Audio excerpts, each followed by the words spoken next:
की बात है। तो अब जो आदमी 75 का हो गया, उसने खुद अपनी लंबी उम्र की तैयारी ही नहीं करी, और जब उसने कोई तैयारी खुद नहीं करी है तो उसका परिवार या उसके समाज उनको कैसे तैयारी, वो कैसे तैयारी करेंगे? तो आपका ये कहने का मतलब है कि पहले तो शायद वो 60 साल तक जीता तो बहुत बड़ी बात थी, तो जब तक वो कमा रहा था वो जी रहा था, अब वो 80 साल तक जी रहा है। तो इसके जो परिणाम है वो भी इकोनॉमिक एंगल मुझे समझाइए। इसके इकोनॉमिक एंगल बहुत भयावह है। आज हिंदुस्तान में 60 साल की उम्र में आपने एक आदमी को रिटायर कर दिया। आदमी को अगर 80 साल तक जीना है तो 20 साल के लिए उसको अपना इंतजाम करना है। उसकी पत्नी 10 साल छोटी है तो 30 साल के लिए पत्नी के लिए इंतजाम करना है।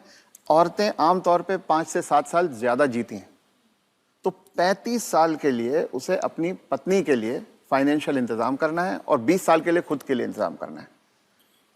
आज के इन्फ्लेशन में, आज की महंगाई में कितना भी पैसा आप एक जगह रख दीजिए, क्या वो 35 साल तक खींच सकता है? ये प्रैक्टिकल नहीं है। और जैसे जैसे उम्र बढ़ती जाती है उनके बच्चों की उम्र भी बढ़ रही है जी। जो आज 70-75 का होगा, बच्चे भी तो 50-55 के हो रहे होंगे। वो अपना बुढ़ापा देखेंगे, वो अपनी लड़की की शादी देखेंगे, वो अपने मकान की किस्त चुकाएंगे। तो जो पीढ़ियों के बीच की जो दूरियां हैं वो बढ़ती जाती हैं। ये इकोनॉमिक वजह से बढ़ रही है। इकोनॉमिक वजह से बढ़ रही हैं। तो अब वो जो कॉन्सेप्ट है कि 60 साल की उम्र में हम रिटायर हो जाएं, उससे बाहर निकलना होगा। जब तक शरीर साथ देता है काम करते रहना है और 2 पैसे कमाते रहना है जी। कुछ करके किसी तरह से अपनी आर्थिक स्वतंत्रता को कायम रखना चाहिए, जितने ज्यादा से ज्यादा समय तक हम रख सकते हैं। अपने आप को वोकल रखना भी बहुत ज्यादा जरूरी है।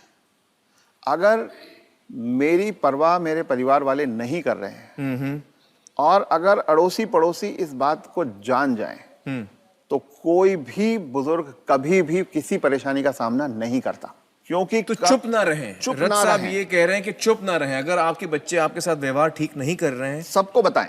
तो आप सबको बताएं। जी।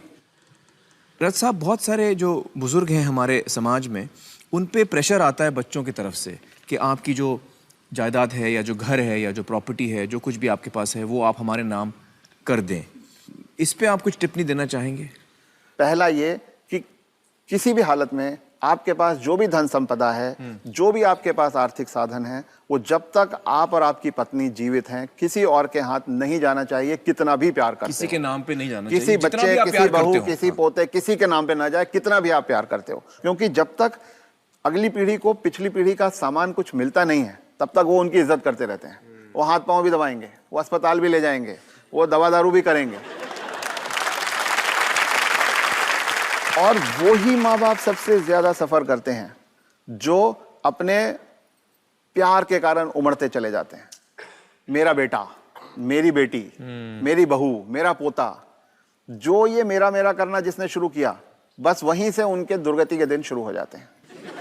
इसलिए सबको ये ध्यान रखना चाहिए कि कुछ भी हो जाए, कोई प्रलोभन आए, कोई इमोशनल ब्लैकमेल हो, कुछ हो, उन्हें अपने पास अपनी चीज को रखना चाहिए। उन अपने बच्चों से शेयर करें तो अपनी मन की खुशी को शेयर करें, अपने पैसे को शेयर ना करें। जी।